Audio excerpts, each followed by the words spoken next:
Disoriented by the teleportation abilities of the Folded Man, the Flash will at first wonder how he came to be 2,000 feet underwater in the Pacific Ocean. Then he'll feel the bone-crushing pressure of the sea. Panic will lead to reflexive movement, which will drain the body of oxygen. The Flash will escape the ocean easily, but the pain of it will be agonizing.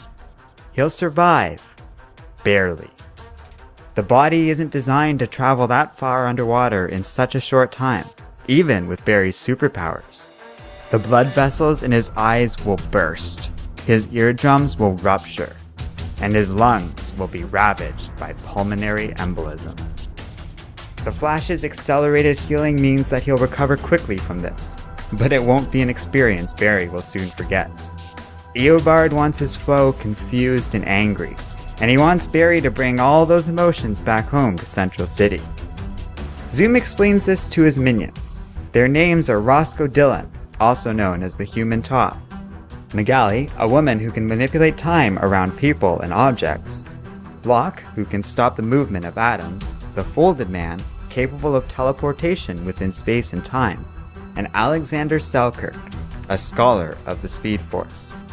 They are confused by Eobard's orders, as it would have been so easy to kill Barry just now. But Thawne restates that killing the Flash is just not an option at the moment. It would turn him into a martyr. Statues and museums would be erected in Barry's name. If they want to defeat the Flash, truly beat him, then first they must tear down everything that makes him a hero. Thawne asks Selkirk if his designs are done, and Alexander confirms that the schematic is ready to do exactly what Eobard has asked of him. Zoom orders his people to get ready, while he goes to visit their guest. Nearby, Harry sits alone in a cell. Eobard comes by, and hopes that Alan feels comfortable once again behind a sealed door.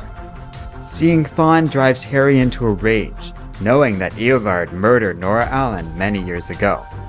But Zoom dismissively knocks his attacker down without difficulty. He most certainly did kill Nora, and if Harry doesn't do exactly what Eobard says, then he'll kill Barry too. Elsewhere, Barry looks for his father without success. He goes home to find a coworker named David, who is arguing with Barry's roommate, Hartley. It seems the two are in a relationship, but it is strained due to Hartley's past as a vigilante known as the Pied Piper.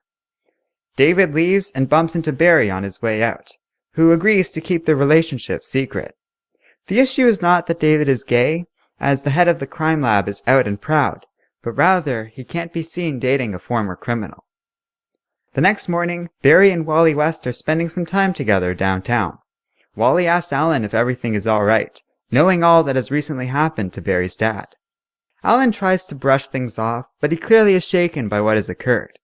Wally says that he should let things go. West was angry at the Flash and blamed the hero for his mother's disappearance, but hatred never got him anywhere. He learned to forgive. So Barry thanks Wally for the advice and takes him to the Central City Police Department's garage. Here, Wally will be doing a work-study program. They are greeted by a man named Tim, who will be supervising West in this new role. The two get to work. Outside, Zoom's goons are preparing a device. They announce their presence, easily getting the attention of the Flash. He strikes out at Block, but his arm is crushed by her powers. While the Flash winces in pain, the Human Top then unleashes a devastating whirlwind, flinging cars in Barry's direction, though our hero is able to dodge them without much difficulty. But the Block is able to knock Flash to the ground and erects a barrier around him. The shield forms a dome around the entire police station, so Barry tries to vibrate through it. But the villains were hoping for something like this. The reaction of Barry's energy with the barrier creates a spark that activates Selkirk's device. The mechanism is a bomb that begins building up energy. Inside the precinct, Wally is struck by lightning, while Tim is slammed into a truck. Barry tries to stop the bomb, but using his powers only feeds the device with more of his energy. Every burst of speed makes it stronger, and its explosive potential larger. Today, the Flash brings about his own destruction.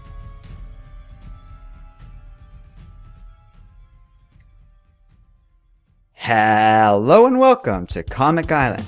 My name is Arden, and this is my recap and review of The Flash number 44. So if you've been following my coverage of this series, you know I've been voicing some concerns about this particular comic. The story arc felt, especially last issue, like it was coming off the rails, and the art still kind of bothers me at times. There was too much going on in too many different directions, and I was really worried this whole thing was going to turn into one big mess. Luckily, this issue feels like things are starting to get a bit more focused, as some of the storylines are finally converging. As all the different characters and their stories are coming together, it feels like the writing and story are gaining a lot more energy and direction. By doing so, I really enjoyed issue number 44. The creative team did a good job. Oh, sure, it wasn't the world's greatest comic or anything, but it was a lot of fun and a very much enjoyable experience on the whole. I like Eobard and his friends, and how he's going about attacking Barry on all fronts, tearing him down and all. It's nothing new, the whole villain who won't kill a hero thing. That's been done before, but it works, and it works well in this context.